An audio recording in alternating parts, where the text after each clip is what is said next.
That day was so hard. I was there by myself. I was waiting by myself. I was watching the clock on the wall.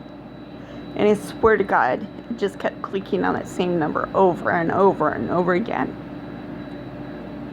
And as it got closer time to my appointment, I was eerily, very creepy, like quiet. It's just very emotional. The radiologist tech, she came out and got me. She took me back to a little room, and that's where the diet, where you see the pop and the gown. Then they show you a little peek of that mammogram, a mammography machine, and then you got a full thing.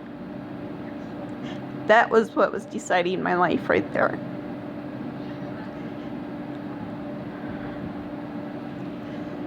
There's advantages of being small-chested because they can see very clearly what's going on the inside.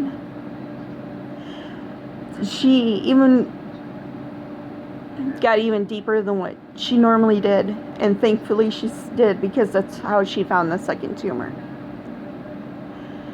The mammogram only took maybe 15 minutes,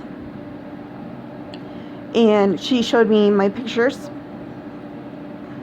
She was explaining to me what this is, what that is, and all that fun stuff. I'm like, okay.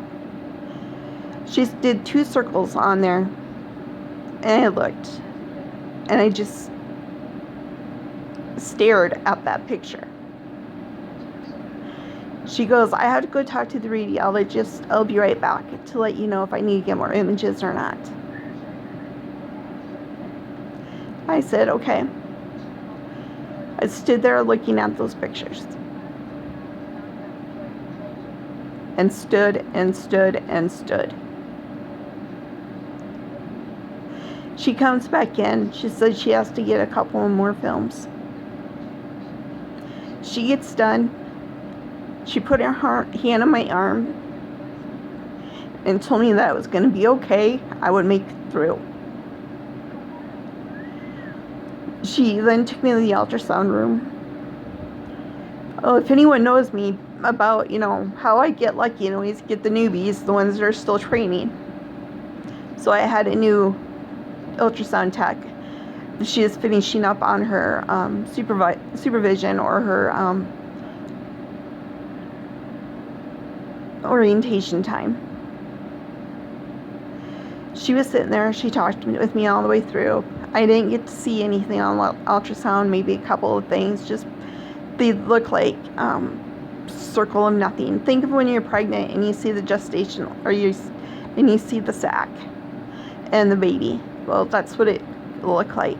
It was clear, dark, and big. She didn't say anything to me, but her supervisor goes, keep that position. I'll go get the radiologist. The radiologist came in, and she looked at the screen, and she goes, we're going to have to do a biopsy, and I'm going to do a punch biopsy. I'm like, okay. She goes, it takes 2 punches. That's it. More than just a few minutes. Doesn't scar up. Nothing. Don't need nothing. You're good to go as soon as we're done. I said, okay. I'm laying on my side. Tears are rolling down my face.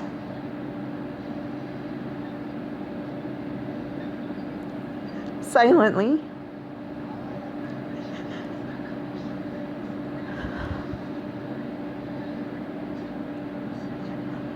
When she took the samples, remember, she was only supposed to take 2. She took 9. As she was putting the samples in the cups, she goes, I pray to God someone came along and sneezed in this cup, or it was a tainted cup or anything, because she goes, it's not good. I told her I had a feeling already that it wasn't going to be good. She then informed me she would tell my doctor, and that I was supposed to be in 2 days, and I would have my results. I go, do I have to wait? Because I already know what's going to happen.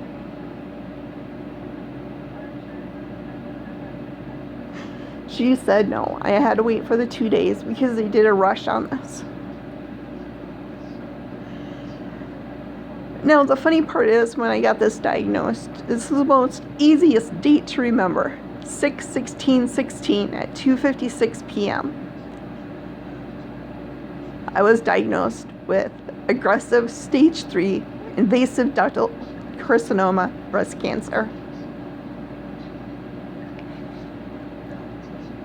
And that was the start of my journey, and it's been hell. There was good days, there's bad. Today is a bad day. We then got my appointment set up with the oncologist, and I didn't see him until the following week. And I'll report more on that later. I gotta go.